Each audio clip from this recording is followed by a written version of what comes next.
夏天不要總是大魚大肉。今天用豆腐搭配腐竹、白玉菇，分享一道好吃又營養的下飯菜。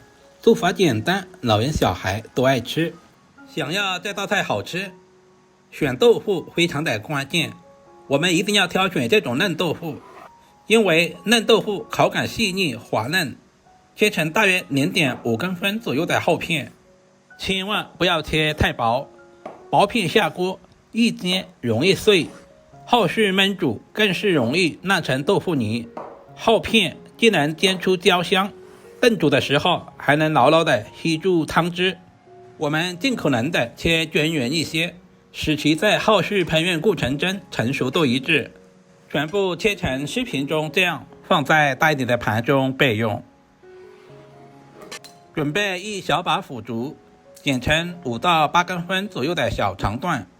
挑選腐竹，我們要挑選這種外表顏色金黃透亮，這種腐竹豆香味更濃郁。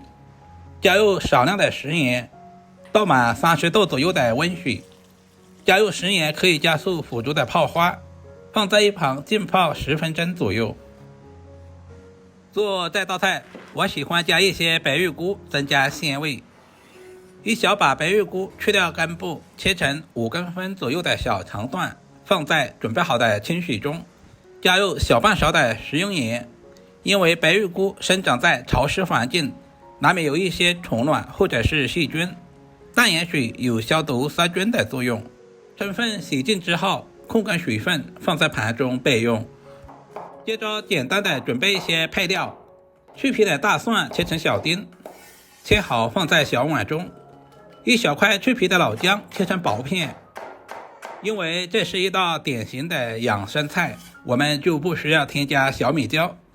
準備一個本地青椒，去掉辣椒籽和辣椒瓤，切成0.5公分左右的小塊。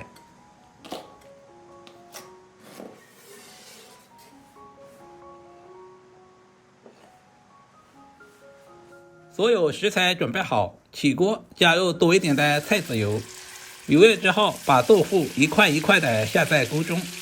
煎豆腐我們千萬不能一股腦的全倒下去，不然的話很容易粘連，那樣煎出來的豆腐成型不好看。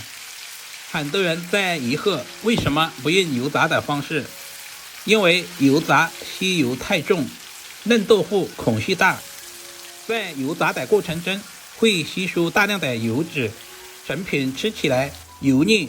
家常菜講究的是清淡下飯，油炸容易把豆腐的外皮炸得過硬花乾，外表有一層硬殼，在後續烹飪的過程中不容易吸收料汁的味道。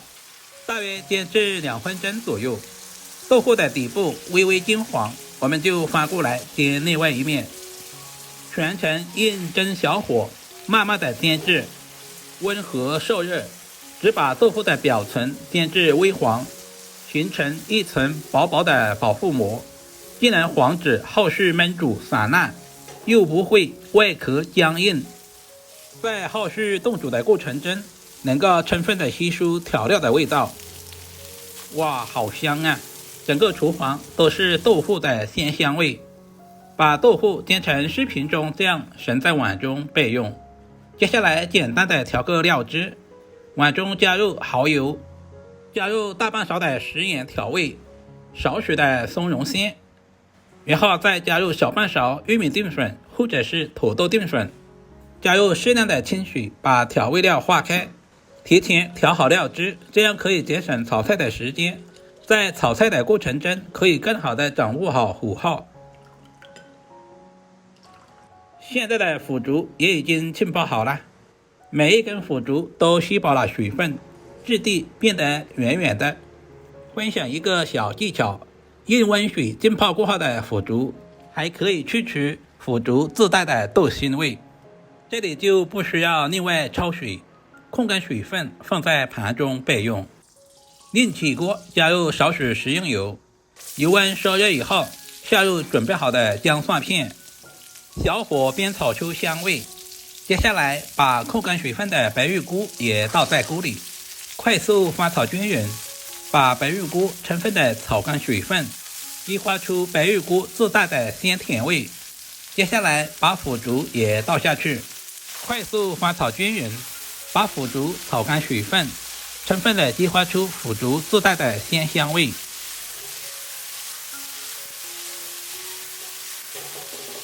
接下來又是重點，往鍋裡面加入小半碗的溫水，溫水的量也不需要太多，稍微没過食材就可以。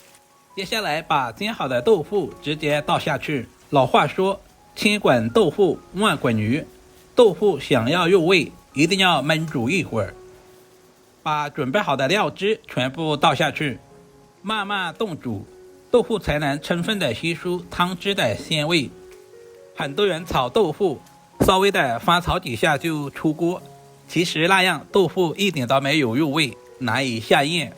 所以燜煮這一步千萬不能省略，最好是靠上鍋蓋，大約燜煮2分鐘左右，使豆腐、腐竹、白玉菇充分的吸收料汁的味道。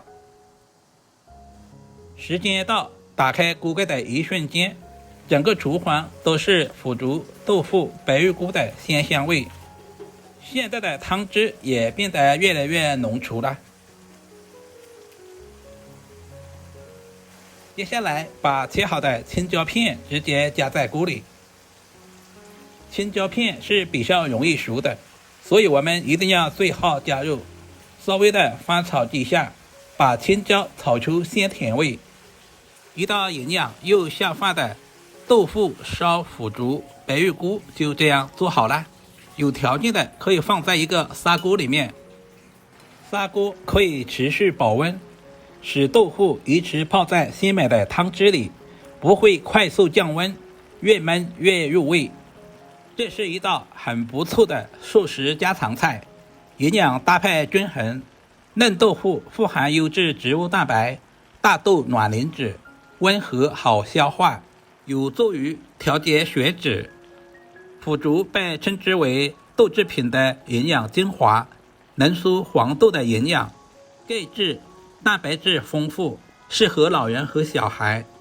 白玉菇低脂高纖維，含有多種氨基酸，自帶天然鮮味，不用過多調料就很鮮美。